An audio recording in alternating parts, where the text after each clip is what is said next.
दोस्तों, स्वागत है आपका आपके अपने यूट्यूब चैनल पर। आज इस वीडियो में हम हमारी टेस्ट सीरीज़ प्री की टेस्ट सीरीज़ स्टार्ट कर रहे हैं, जिसमें आज हम यूनिट फर्स्ट का टेस्ट देखेंगे। चलिए तो देखते हैं। सर्वप्रथम भारतवर्ष का उल्लेख किस अभिलेख में मिलता है? सर्वप्रथम हमें भारतवर्ष का उल्लेख किस अभिलेख में मिलता है? तो सभी जानते हैं, हाथी गुम्फा अभिलेख में। ठीक है, आगे देखते हैं।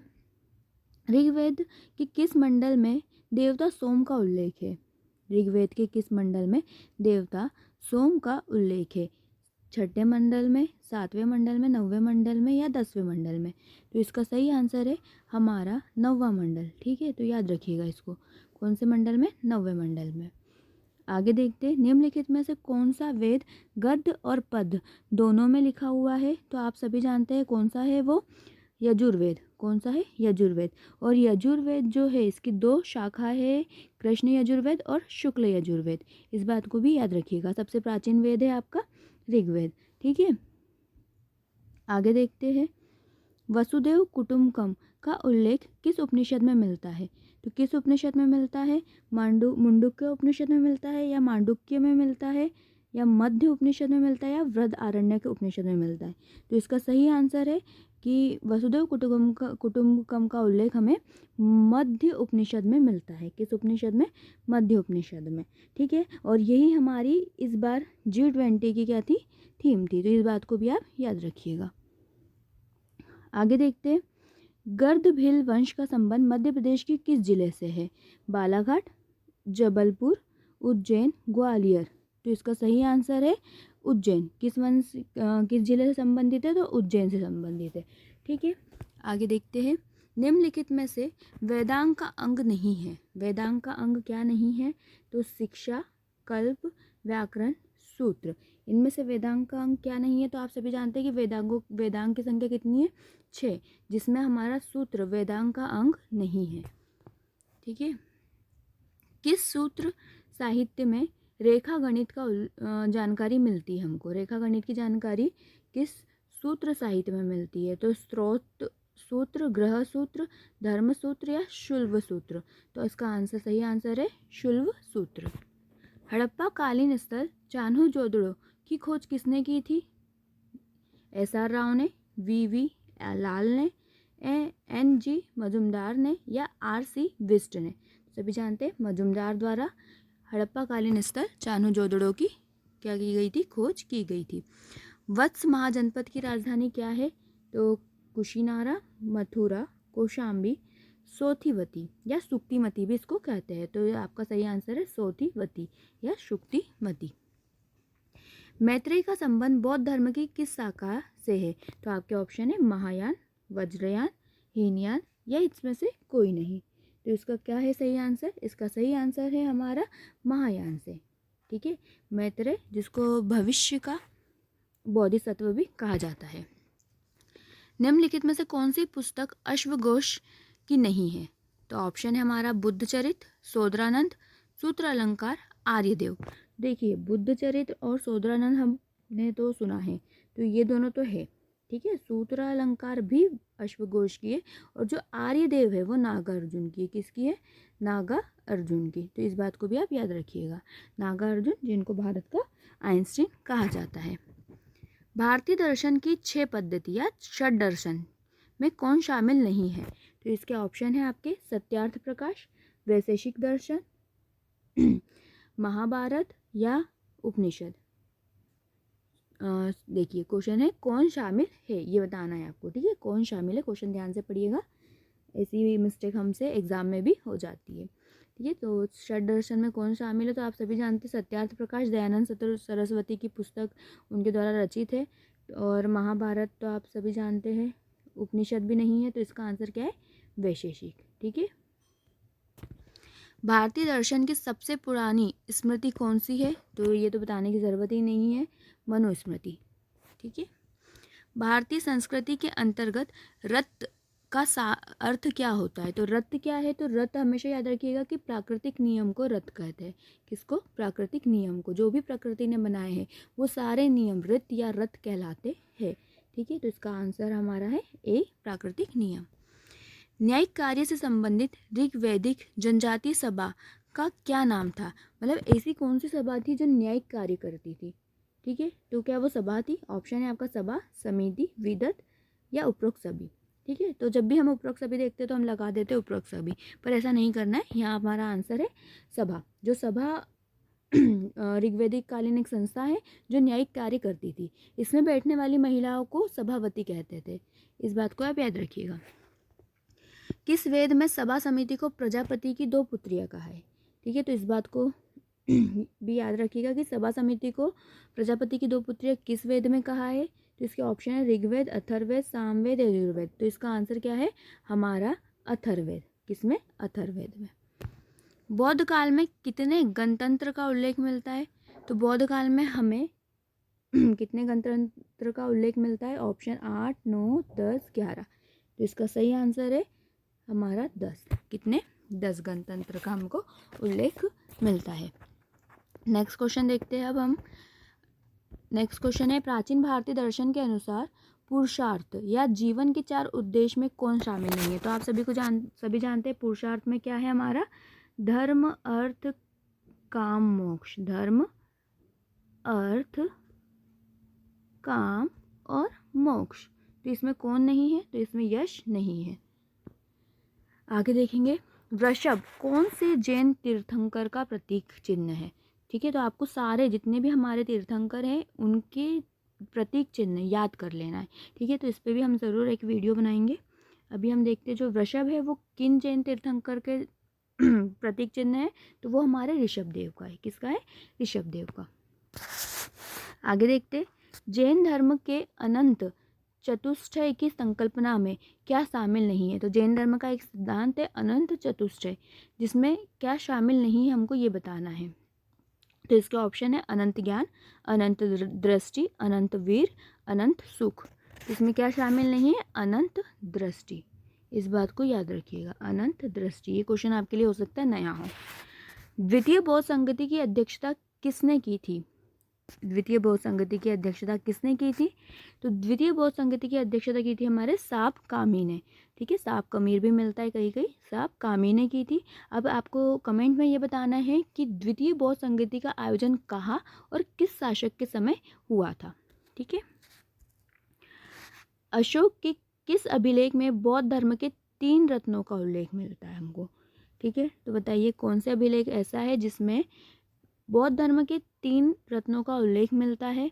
तो वो है हमारा भारभू या वैराट अभिलेख। ठीक है, तो इसको याद रखिएगा। कौन सा अभिलेख है वो? हमारा भारभू या वैराट अभिलेख, जो अशोक का सबसे छोटा अभिलेख है। और ऐसा भी क्वेश्चन पूछा जाता है कि अशोक का नाम देवा नाम प्रिय किस अभिलेख में मिलता है? तो मास्की अभिलेख में मिलता है। किताब उल यामिनी के रचयिता कौन है? किताब उल यामिनी के रचयिता कौन है? तो आपके ऑप्शन है इब्न बतूता, मोहम्मद बिन हुसैन, उतबी या जियाउद्दीन बर्नी। तो इसका सही आंसर है हमारे उतबी। किस सूफी संत को चिराग ए दहलवी कहा जाता है? किस सूफी संत को क्या कहा जाता है? चिराग ए दहलवी। ऑप्शन निजामुद्दीन औलिया, शेख नसरुद्दीन महमूद, कुतुबुद्दीन बख्तियार काकी, इनमें से कोई नहीं। तो इसका सही आंसर है हमारे निजामुद्दीन औलिया। तो इसका सही आंसर है हमारा हमारे शेख निजामुद्दीन औलिया। आगे देखते, सल्तनत और मुगल काल के में बीजों की खेती आदि के लिए दिए गए ऋण को क्या कहते थे? तकावी ऋण। क्या कहते थे? तकावी ऋण। नेक्स्ट क्वेश्चन, इल्तुतमिश द्वारा एक सिक्का टंका जारी किया गया था जो किस धातु का था? देखो, तो इल्तुतमिश ने 2 सिक्के जारी किए थे, एक टंका और एक जीतल।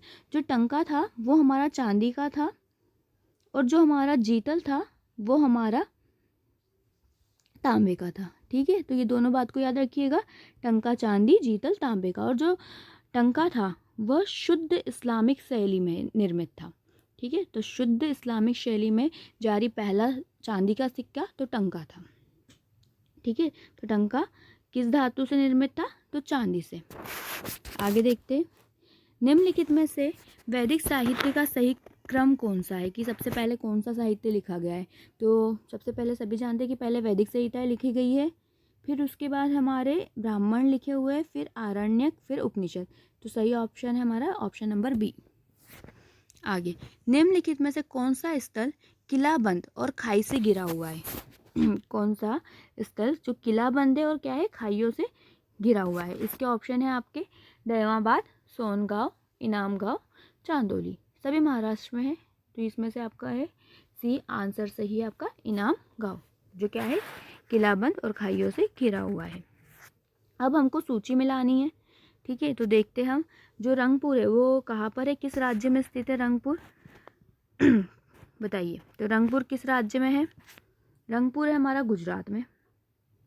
कालीबंगा राजस्थान, तो 4-1। राखीगढ़ी हरियाणा, मोहनजोदड़ो सिंध। तो हमारा सही आंसर क्या होगा? सही आंसर है हमारा बी, ऑप्शन नंबर बी। आगे देखते हैं, हड़प्पा संस्कृति समकालीन पश्चिमी एशिया की संस्कृति से भिन्न थी, क्यों भिन्न थी वो? जो उसके समकालीन संस्कृतियाँ थी उससे क्यों भिन्न थी? तो पहला तो ये कि नगर नियोजन ग्रिड पद्धति पर आधारित था, बिल्कुल सही है। इसकी लिपि चित्रात्मक थी, तो ये भी बिल्कुल सही है। जल निकासी प्रणाली विशिष्ट प्रकार की थी, ये भी सही है। तो क्या आएगा इसका आंसर? उपरोक्त सभी। आगे, गणेश्वर जोधपुरा संस्कृति किस हड़प्पाई स्थल से संबंधित है? किस हड़प्पाई स्थल से संबंधित है? तो आपको इसके ऑप्शन है खेतड़ी, दूसरा लोथल, तीसरा कालीबंगा, चौथा बनवाली। तो इसका सही आंसर है हमारा खेतड़ी। ऋग्वेद में किस देवता की स्तुति संग्रहित नहीं है? मतलब किस देवता की स्तुति नहीं है? तो आप सभी जानते हैं इंद्र की है, वरुण की है, मित्र की है, पर पशुपति की नहीं है, ठीक है। पशुपति की मुद्रा हमको कहाँ मिली थी? पशुपति की मुद्रा हमको मिली थी हड़प्पा सभ्यता में। उपनिषदों के संदर्भ में निम्नलिखित कथनों पर विचार कीजिए। पहला, इनमें कर्म, ब्रह्म, आत्मा के सिद्धांतों की व्याख्या की गई है, ठीक है। इसकी भाषा वैदिक संस्कृत है, ना कि साहित्यिक संस्कृत, ठीक है। आगे देखते, शंकराचार्य एवं रामानुज के दार्शनिक सिद्धांतों का मूल स्रोत उपनिषद ही है। तो इसमें से कौन सा कथन हमारा सही है, हमको ये बताना है। तो देखिए कि ये तो बिल्कुल सही है, पर इसमें क्या लिखा है? इसमें भाषा वैदिक संस्कृत है, ना कि साहित्यिक संस्कृत। तो ऐसा बिल्कुल नहीं है। और तीसरा जो ऑप्शन है वो भी बिल्कुल सही है। तो इसका आंसर है केवल 1 और 3। आगे देखते हैं, निम्नलिखित में से कौन सा महाजनपद नहीं है? तो महाजनपद आप सभी जानते हैं कितने महाजनपद थे हमारे? 16 महाजनपद थे, जिनका उल्लेख हमको अंगुत्तर निकाय बौद्ध धर्म और एक जैन धर्म के भगवती सूत्र में मिलता है, ठीक है। तो इनमें से 16 महाजनपद में से कौन सा इसमें से महाजनपद नहीं है, हमको ये बताना है। तो मगध महाजनपद था, पांचाल भी था, गांधार भी था, पुहार महाजनपद नहीं था, ठीक है। तो हमारा आंसर क्या है? पुहार। बुद्ध की जीवनी की रचना बौद्ध साहित्यों में विशेष स्थान रखती है। निम्नलिखित में से कौन सी एक बुद्ध की पूर्ण जीवनी है? इसमें से मतलब कौन से बुद्ध की पूरी जीवनी किस ग्रंथ में लिखी हुई है, हमको ये बताना है। तो इसके ऑप्शन है ललित विस्तार, मिलिंद पन्नव, सारीपुत्र प्रकरण और अवदान शतक। तो इसका सही आंसर है हमारा ललित विस्तार, ठीक है। तो इसको आप विशेष रूप से याद रखिएगा कि बुद्ध की पूर्ण जीवनी हमको किस में मिलती है? तो ललित विस्तार में मिलती है। इनमें से कौन सा महायान बौद्ध मत के मूल विचारों के निरूपण से संबंधित था? मतलब महायान से संबंधित विचार किसने दिए? तो सभी जानते हैं नागार्जुन ने। किसने? नागार्जुन ने, जिनको भारत का आइंस्टीन कहा जाता है, जिन्होंने सापेक्षता का सिद्धांत भी दिया था। और साथ ही और एक फैक्ट याद रख सकते कि इन्होंने चीन में जाकर बौद्ध ग्रंथों का अनुवाद भी किया था। निम्नलिखित में से शेट्टी शब्द किस वर्ण के लिए प्रयुक्त हुआ है? शेट्टी शब्द किसके लिए प्रयुक्त हुआ है? तो आपके ऑप्शन है क्षत्रिय, वैश्य, ब्राह्मण, शूद्र। तो आप सभी जानते हैं शेट्टी मतलब व्यापारी, व्यापारी मतलब कौन सा समुदाय? वैश्य समुदाय। तो इसका सही उत्तर है बी, वैश्य समुदाय। आगे देखते हैं, 38 नंबर का क्वेश्चन है अब हमारा, दुखों से मुक्ति पाने के लिए निम्नलिखित में से कौन से मार्ग बुद्ध के अष्टांगिक मार्ग में वर्णित है? तो देखिए, पहला ऑप्शन सम्यक दृष्टि बिल्कुल है, दूसरा सम्यक वाक्य, ये भी है, सम्यक संकल्प, ये भी है। तो मतलब तीनों ही हैं। तो देख लेते हैं हमारे ऑप्शन। तो 1 2 3 ऑप्शन नंबर ए। 1911 में निर्मित गेटवे ऑफ इंडिया में किस शैली का उदाहरण, जो गेटवे ऑफ इंडिया है वो किस शैली का उदाहरण है, ये बताना है आपको। तो पहला ऑप्शन गुजराती शैली, दूसरा मालवा शैली, तीसरा न्यू क्लासिकल शैली और चौथा नवगाथिक शैली। तो इसका सही आंसर है हमारा ए, गुजराती शैली। किस शैली में? गुजराती शैली में। यह हमारा आर्ट एंड कल्चर से रिलेटेड है, आपको आर्ट एंड कल्चर भी इस बार पढ़ना है। क्वेश्चन नंबर 40, निम्नलिखित में से किस अभिलेख में नाम का उल्लेख किया गया है? किस अभिलेख में? तो देखिए क्वेश्चन हमें दिख नहीं रहा है, तो यहाँ पे लिखा है अशोक के नाम का उल्लेख किया गया है। किस अभिलेख में अशोक के नाम का उल्लेख किया गया है? तो इसके ऑप्शन है भारभू अभिलेख, दूसरा ऑप्शन प्रथम लघु शिलालेख, तीसरा 13वां शिलालेख, चौथा पहला वृहत शिलालेख। तो इसका सही आंसर है प्रथम लघु शिलालेख। ठीक है, ये याद रखिएगा। और जो भारभू अभिलेख है, अभी हमने इसके बारे में पढ़ा था, यह अशोक का सबसे छोटा अभिलेख है, इस बात को याद रखिएगा। और इसमें बौद्ध धर्म के 3 रत्नों का उल्लेख भी मिलता है। अब क्वेश्चन नंबर 41 या 41 देखते हैं। पुस्तक लिखी है और लेखक है, तो दोनों का हमको क्या करना है? मिलान करना है, सही जोड़ी बनाना है। देखिए सोदरानंद किसने लिखी है? तो सभी जानते हैं अश्वघोष ने, तो क्या आ जाएगा 3। फिर इसके बाद कामसूत्र है हमारी वात्सायन की, तो 4। फिर अभिज्ञान शकुंतलम सभी जानते हैं कालिदास जी की रचना है। 10 कुमार चरित्र किसकी है? डंडीन की। तो क्या है हमारा 3 4 1 2 का ही दिख रहा है। हाँ, तो ऑप्शन नंबर सी हमारा सही है। आगे देखते हैं क्वेश्चन नंबर 42, निम्नलिखित में से किसने भारत में सर्वप्रथम सोने के सिक्के जारी किए थे? तो किसने किए थे? तो आप सभी जानते हैं कुषाणों के द्वारा, विम कटफिशियस। ठीक है, निम्नलिखित में से किसको विशिष्ट कहा गया है? विशिष्ट कहा गया है। ऑप्शन कर, बेगार, जिला, जाति। तो इसका सही आंसर है आपका बेगार। बेगार को क्या कहा जाता है? विशिष्ट कहा जाता है। निम्नलिखित में से किस काल में भारत का स्वर्ण युग कहा जाता है? निम्नलिखित में से किस काल को भारत का स्वर्ण कहा जाता है, स्वर्ण युग कहा जाता है? तो सभी जानते हैं गुप्त काल को भारत का स्वर्ण युग कहा जाता है। अशोक के अभिलेखों में निम्नलिखित शासकों में से किसका उल्लेख मिलता है? तो ऑप्शन है हमारा चोल, पांडे, चेर, उपरोक्त सभी। इसका सही आंसर है उपरोक्त सभी। अशोक के जो अभिलेख है इसमें हमको चोल, पांडे और चेर सभी का उल्लेख मिलता है। उरैयूर प्रसिद्ध है। उरैयूर क्यों प्रसिद्ध है? तो पहला ऑप्शन कि यह चेरों की राजधानी था, दूसरा ये प्राचीन काल में सूती कपड़ों के व्यापार के लिए प्रसिद्ध है, तीसरा मोतियों के लिए, या चौथा घोड़ों के लिए। तो इसका सही आंसर है प्राचीन काल में ये क्या था? सूती कपड़े के व्यापार का प्रमुख केंद्र था। ठीक है, रहला निम्नलिखित में से किस यात्री का यात्रा वृत्तांत है? तो option Abdul Razzaq, Ibn Battuta, Manucci, टेवनियर।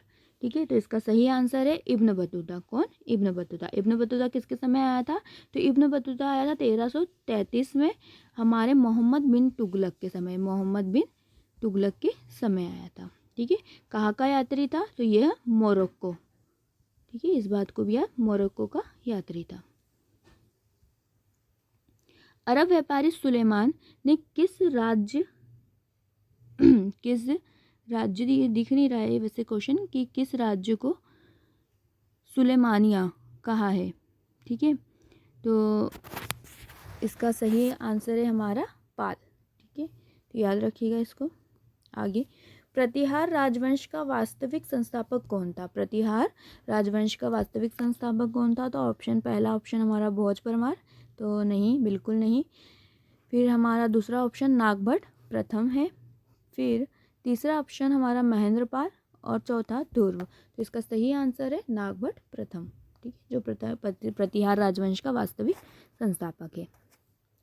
सजदा और पेबोस की रस्म दिल्ली सल्तनत में किसने आरंभ की थी? अलाउद्दीन खिलजी ने, बलबन ने, इल्तुतमिश ने, या सिकंदर लोदी ने? तो इसका सही आंसर है बलबन ने। बलबन ने अपने राजत्व सिद्धांत के तहत सजदा और पेबोस की प्रथा चालू की थी। ठीक है। और साथ ही साथ रक्त एवं लोह नीति भी किससे संबंधित है, तो वो भी बलबन से संबंधित है। बलबनी वंश का था, यह गुलाम वंश से संबंधित था। अलाउद्दीन के किस गुलाम ने देवगिरी आक्रमण का नेतृत्व किया था, तो दक्षिण भारत का जो नेतृत्व है वो अलाउद्दीन के गुलाम मलिक काफूर ने किया था। ठीक है। तो देवगिरी भी दक्षिण में, दक्षिण का प्रवेश कहीं ना कहीं पहला, दक्षिण में पहला आक्रमण उनका देवगिरी में था।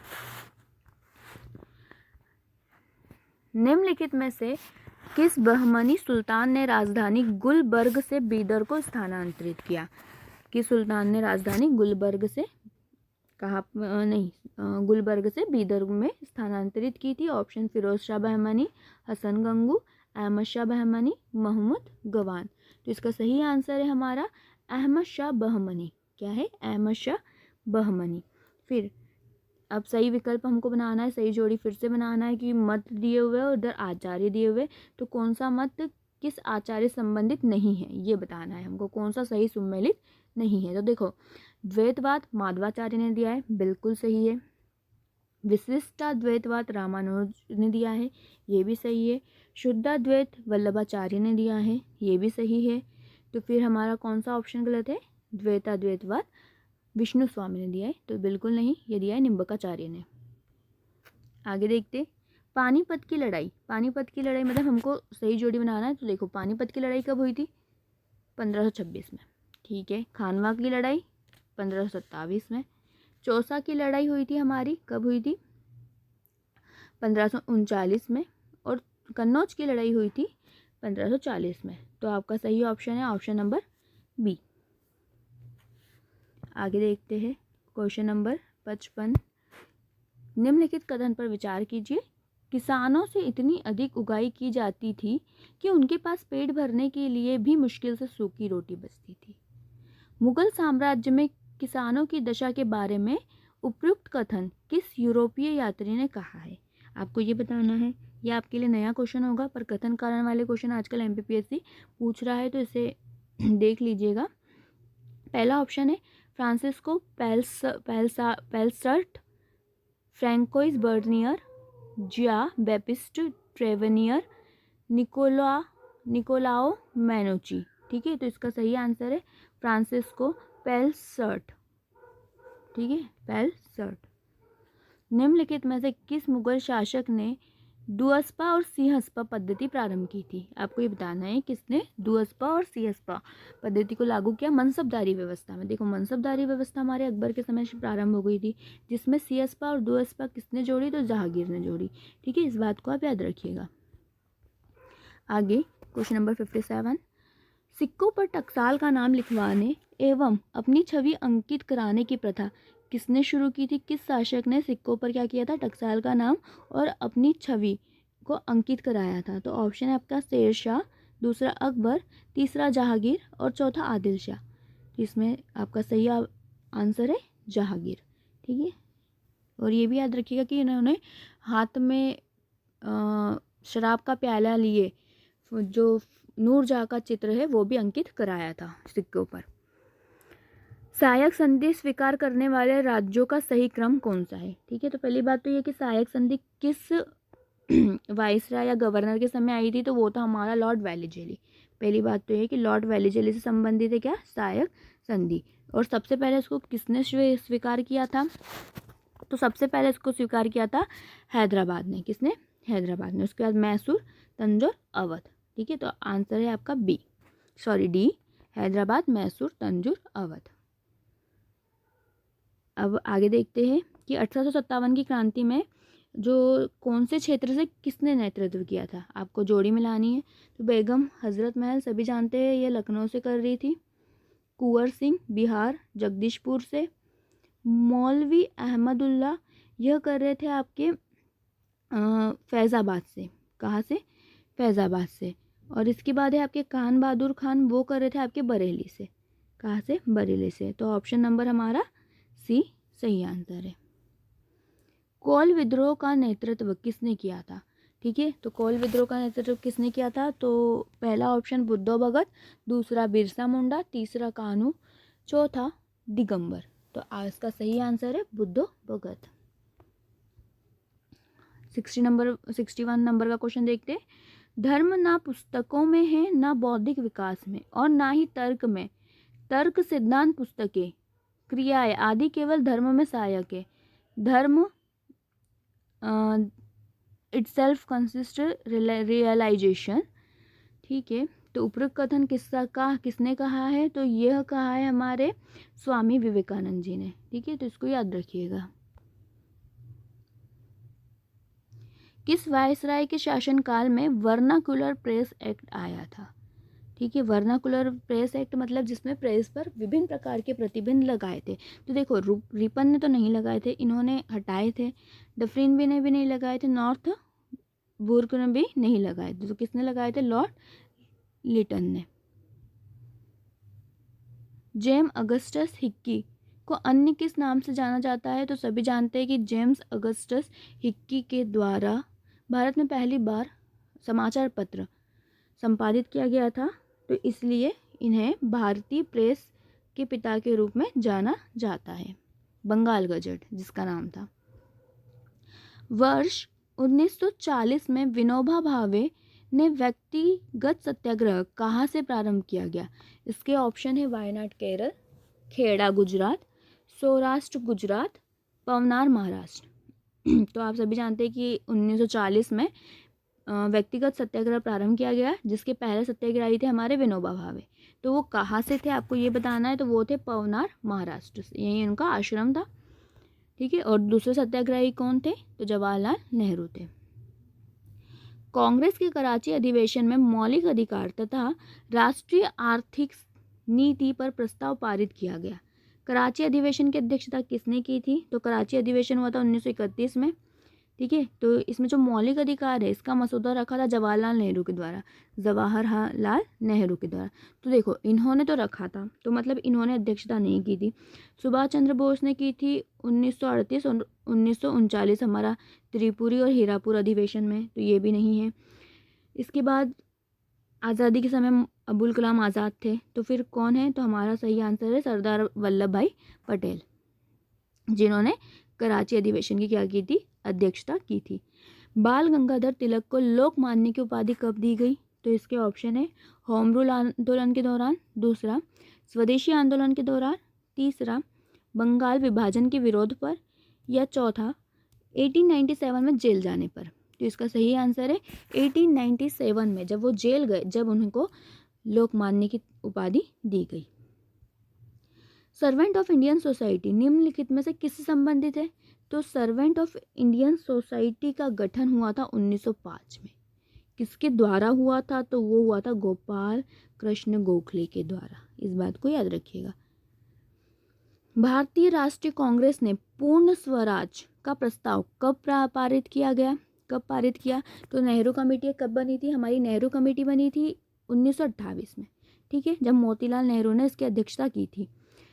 जब वो डोमिनियन स्टेटस की मांग कर रहे थे, उसके बाद इसका विरोध किया था उनके ही बेटे श्री जवाहरलाल नेहरू ने, कि क्या आपको डोमिनियन स्टेट चाहिए? हमको क्या चाहिए? पूर्ण स्वराज। क्या चाहिए? पूरी तरीके से आज़ादी चाहिए। ठीक है, तो इसीलिए उन्होंने क्या किया था, मतलब वो प्रमुख बन गए, सभी को उनकी बातें अच्छी लगी, और इसके बाद किसका प्रस्ताव पारित हुआ? पूर्ण स्वराज का। तो कब हुआ था वो? 1930 में। आप सभी जानते हैं रावी नदी के किनारे हमने झंडा फहराया था, पूर्ण स्वराज का हमने लक्ष्य घोषित किया था। और जब से ही हम 26 जनवरी को हमने पहली बार हमारा स्वतंत्रता दिवस मनाया था 1930 में।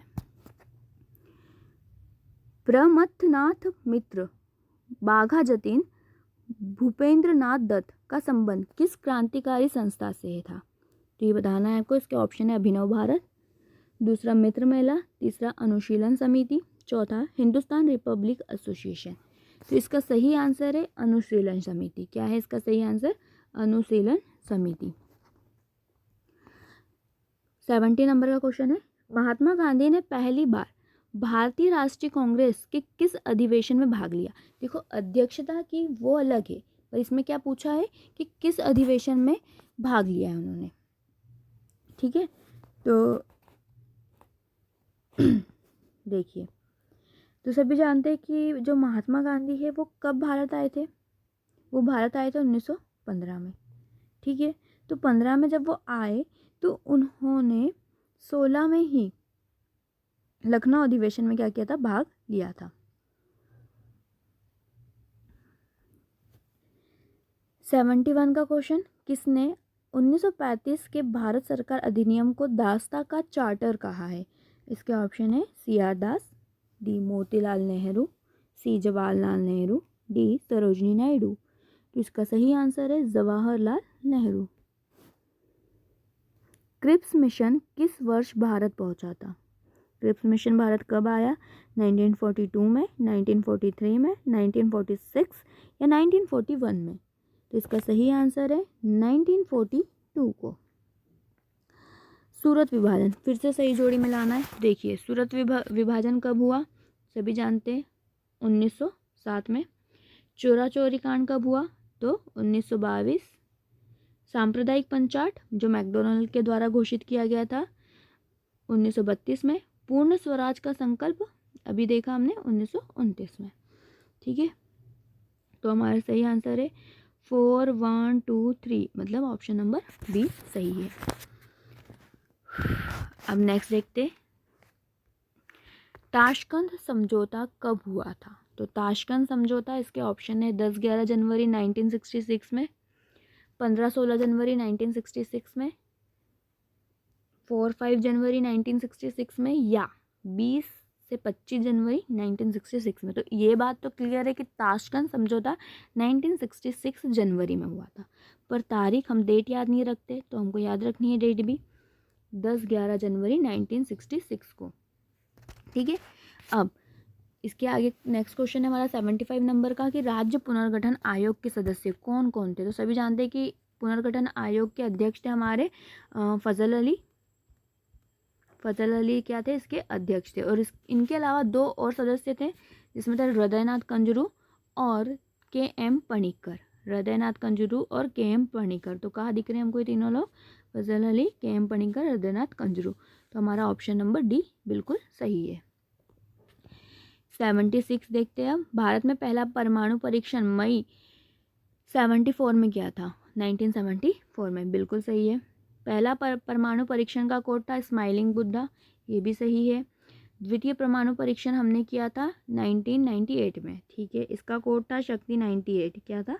शक्ति 98। तो पूछ सकते शक्ति 98 का संबंध किससे है? तो वो हमारे सेकंड या द्वितीय परमाणु परीक्षण से है।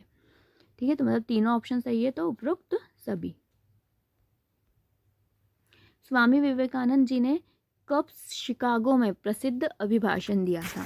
तो इसके ऑप्शन है हमारा 11 सितंबर 1895 पहला ऑप्शन, दूसरा ऑप्शन 11 सितंबर 1893, तीसरा 11 सितंबर 1890, चौथा 11 सितंबर 1873। तो सभी जानते हैं कि उन्होंने दिया था 1893 में, पर डेट भी याद रख लीजिएगा 11 सितंबर 1893। ऑप्शन नंबर बी हमारा सही आंसर है।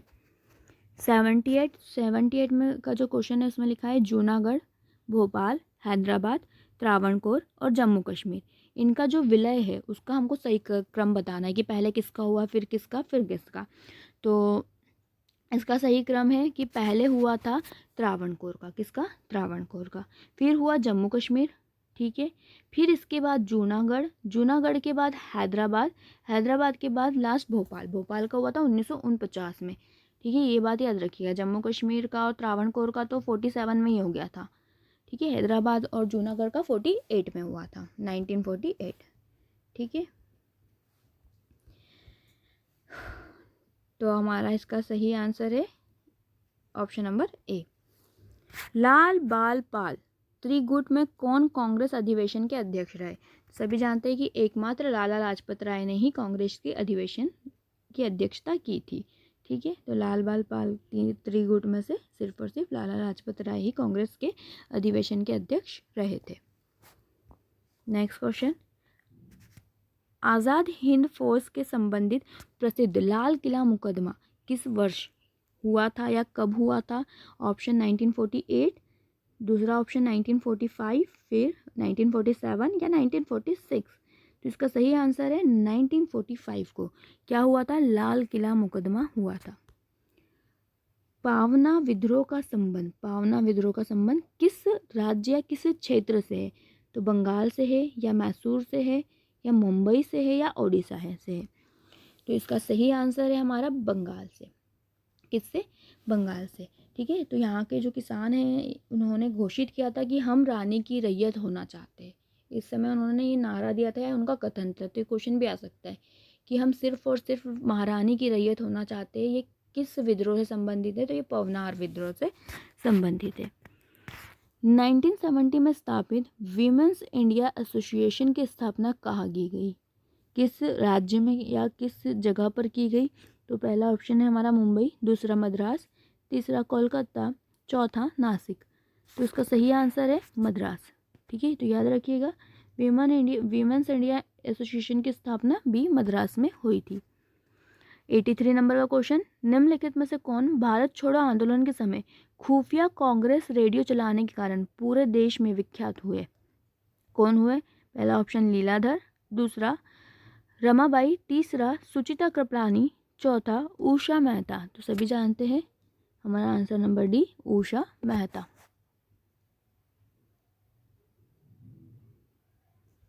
नेक्स्ट क्वेश्चन, स्वतंत्रता आंदोलन के दौरान स्वादेशम मित्रम नामक पत्रिका का प्रकाशन कहाँ से किया गया? ठीक है, तो इसके ऑप्शन है पहला बम्बई, दूसरा कलकत्ता, तीसरा मद्रास, चौथा लखनऊ। इसका सही आंसर है मद्रास। ठीक है, तो वीमेन इंडिया एसोसिएशन की स्थापना भी मद्रास में हुई थी। स्वादेशम मित्रम नामक पत्रिका का प्रकाशन भी मद्रास से हुआ था। 85, यह किसका कथन है? बुरे से बुरा देशी राज्य अच्छे से अच्छे विदेशी राज्य से अच्छा है। इसके ऑप्शन राजा राम मोहन राय, दूसरा ईश्वर चंद्र विद्यासागर, तीसरा ऑप्शन बाल गंगाधर तिलक और चौथा ऑप्शन स्वामी दयानंद सरस्वती। तो इसका सही आंसर है डी स्वामी दयानंद सरस्वती, जिन्होंने आर्य समाज की स्थापना की थी और शुद्धिकरण आंदोलन चलाया था, वेदों की ओर लौटो नारा दिया था। ठीक है, तो इसे भी आप याद रखिएगा। 86 नंबर का क्वेश्चन, श्री रंगपट्टनम की संधि किस युद्ध से संबंधित है? तो प्रथम आंग्ल मैसूर युद्ध से, द्वितीय आंग्ल मैसूर मराठा युद्ध से, तृतीय आंग्ल मैसूर युद्ध से, इनमें से कोई नहीं। तो इसका सही आंसर है तृतीय आंग्ल मैसूर युद्ध से। प्रसिद्ध तीर्थ करतारपुर और ननकाना साहिब किस सिख धर्म के गुरु से संबंधित है? इसका ऑप्शन है गुरु नानक, गुरु तेग बहादुर, गुरु अर्जुन देव, गुरु गोविंद सिंह। ठीक है, तो इसका सही आंसर है गुरु नानक।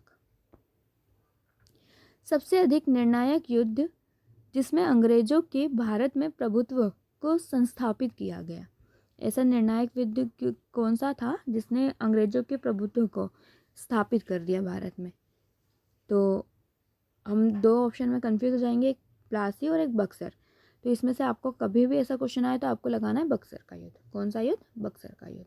ठीक है, जिसमें पूरी तरीके से उन्होंने दोनों राजनीतिक आर्थिक दोनों शक्ति अपने हाथ में ले ली थी। किसके प्रशासन काल में स्थायी बंदोबस्त प्रारंभ किया गया? तो ऑप्शन है Lord Wellesley, Warren Hastings, sir John Shore या लॉर्ड कॉर्नवालिस। तो सभी जानते हैं कि स्थायी बंदोबस्त का जनक हम लॉर्ड कॉर्नवालिस को कहते हैं। तो किसके समय हुआ था ये? Lord Cornwallis. नेक्स्ट क्वेश्चन, 1857 के विद्रोह का प्रतीक क्या था? पहला ऑप्शन कमल और रोटी, दूसरा दो तलवार, तीसरा रुमाल और चौथा बाज। तो इसका सही आंसर है ए कमल और रोटी।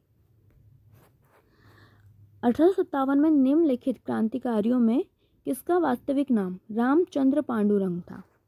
तो इसके ऑप्शन है तात्या टोपे, दूसरा मंगल पांडे, तीसरा नाना साहेब और चौथा कुंवर सिंह। तो सभी जानते हैं इसका आंसर है तात्या टोपे, ए तात्या टोपे।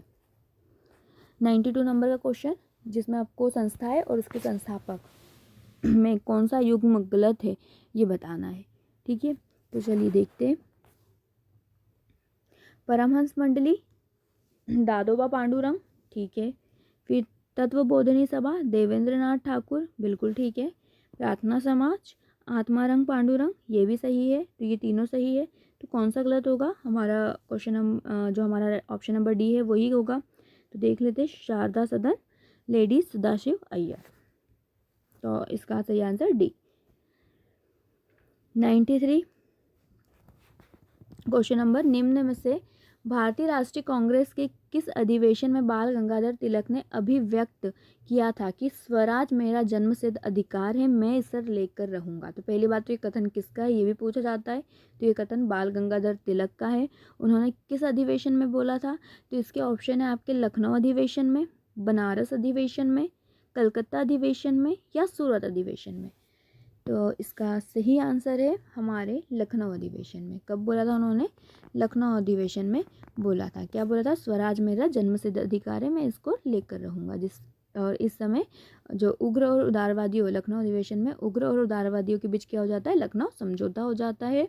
साथ ही साथ कांग्रेस और मुस्लिम लीग के बीच में भी इसमें समझौता होता है। भारतीय सेना द्वारा किस वर्ष पुलवामा अटैक के जवाब में सर्जिकल स्ट्राइक की गई थी। तो ये हाल ही के कुछ वर्षों पुराना क्वेश्चन है, तो ये सभी जानते होंगे। कब की गई थी, 2016 में की गई या 17 में या 19 में या 2020 में। देखो 20 में तो कोरोना था, तो 20 में तो नहीं की थी, तो अब 16, 17 और 19 इसमें से हमारा एक आंसर सही है, तो वो है 2019 में। नील कृषकों की दुर्दशा पर लिखी गई पुस्तक नील दर्पण के लेखक कौन थे। ये बहुत बार कुछ पूछा गया है कि जो हमारा नील विद्रोह था उस पर किस पुस्तक की रचना हुई, तो नील दर्पण की। उसके लेखक कौन थे, तो उसके लेखक थे हमारे दीन बंधु मित्र। याद रखिएगा कौन थे, दीन बंधु मित्र। फिर से आ गया कूट, जिसमें हमको क्या करना है, पत्रिकाएं और उसके संपादक या लेखक को मिलाना है। इंडियन स्ट्रगल, तो इंडियन स्ट्रगल किसकी है, तो इंडियन स्ट्रगल है हमारे सुभाष चंद्र बोस की। देखो कैसे याद रखेंगे, तो इंडिया के लिए स्ट्रगल सबसे ज़्यादा हर देश विदेश में घूमे, स्ट्रगल किसने किया, तो सुभाष चंद्र बोस ने किया। ठीक है, कैसा स्ट्रगल कि वो जापान गए, सिंगापुर गए, हर जगह गए वो इंडिया को आज़ाद कराने के लिए। तो स्ट्रगल, इंडियन स्ट्रगल किसकी है, सुभाष चंद्र बोस की है। सोम प्रकाश, सभी जानते हैं सोम प्रकाश ईश्वर चंद्र विद्यासागर की है, जिसको सोम प्रकाश ईश्वर चंद्र विद्यासागर की। और ईश्वर चंद्र विद्यासागर के बारे में हम क्या याद रख सकते हैं कि विधवा पुनर्विवाह अधिनियम में इनका बहुत बड़ा योगदान था। A nation in making, a nation in making किसकी है, तो ये हमारी है, देखिए हमारे ऑप्शन क्या बचे अभी, सत्येंद्रनाथ और देवेंद्रनाथ टैगोर। ठीक है, तो ये है हमारी सत्येंद्रनाथ की। ठीक है, सत्येंद्रनाथ बनर्जी की, अ नेशन इन मेकिंग। ठीक है, फिर इसके बाद है इंडियन मिरर। इंडियन मिरर फिर किसकी बची है, आखिरी हमारा ऑप्शन है देवेंद्रनाथ टैगोर की। क्या है, देवेंद्रनाथ टैगोर की क्या है, इंडियन मिरर। तो देखिए 3, 1, 2, 4, तो सही ऑप्शन है हमारा ऑप्शन नंबर बी। और कहीं कहीं इंडियन मिरर में केशव चंद्र सेन का नाम भी आता है। ठीक है, तो आप वो भी ध्यान रखिएगा। 97 क्वेश्चन नंबर, निम्न में से किस अधिवेशन में कांग्रेस ने पहली बार भारतीय रियासत के प्रति अपनी नीति घोषित की थी। तो रियासतों के प्रति नीति किस अधिवेशन में घोषित की कांग्रेस ने, इसके ऑप्शन है गया अधिवेशन में, दूसरा ऑप्शन नागपुर अधिवेशन में, तीसरा लखनऊ, चौथा कलकत्ता। तो इसका सही आंसर है नागपुर अधिवेशन में। नेक्स्ट 98 नंबर का क्वेश्चन, खुदाई खिदमतगार संगठन के संबंध में जो कथन दिए गए हैं उन पर हमको विचार करना है। इस संगठन के नेतृत्वकर्ता खान अब्दुल गफ्फार खान थे, तो ये तो बिल्कुल सही है। दूसरा, यह संगठन भारत के उत्तर पश्चिमी क्षेत्र में तो था पर हिंदुओं द्वारा नहीं बनाया गया था। ठीक है, तो ये ऑप्शन क्या हो जाता है हमारा, गलत हो जाता है। इस संगठन के लोग हिंसक प्रदर्शनों एवं कार्रवाइयों के द्वारा स्वाधीनता आंदोलन में सम्मिलित थे। क्या ये सही है, क्या वो हिंसक थे, तो देखो पहले तो ये है कि नीचे दिए कथनों में हमको असत्य कथन बताना है। ठीक है, तो असत्य में दूसरा है और तीसरा भी असत्य है, क्योंकि जो खान अब्दुल गफ्फार है इनको हम बोलते हैं सीमांत गांधी, और जो गांधी जी है वो हमेशा अहिंसा के पथ पर चलते थे, ना कि हिंसा के। ठीक है, तो हम ऐसे कनेक्ट कर सकते हैं कि इन्होंने हिंसक प्रदर्शन तो नहीं किया होगा। तो हमारा 2 और 3 बिल्कुल गलत है, बिल्कुल असत्य है। तो हमारा आंसर क्या होगा? Option number B. Next question, निम्नलिखित में से किसने चटगांव शस्त्रागार हमले का नेतृत्व किया था? ठीक है, तो इसका पहला हमारा ऑप्शन है अनुशीलन समिति ने, दूसरा हिंदुस्तान रिपब्लिकन आर्मी ने, तीसरा इंडियन रिपब्लिकन आर्मी ने, या चौथा हिंदुस्तान सोशलिस्ट रिपब्लिक आर्मी ने। तो इसका सही आंसर है हिंदुस्तान रिपब्लिक आर्मी ने, याद रखिएगा। और कब हुआ था कमेंट बॉक्स में ज़रूर बताइएगा कि चटगांव शस्त्रागार कब हुआ था। वर्ष 1938 में भारतीय राष्ट्रीय कांग्रेस के हीरापुर अधिवेशन की अध्यक्षता किसने की थी?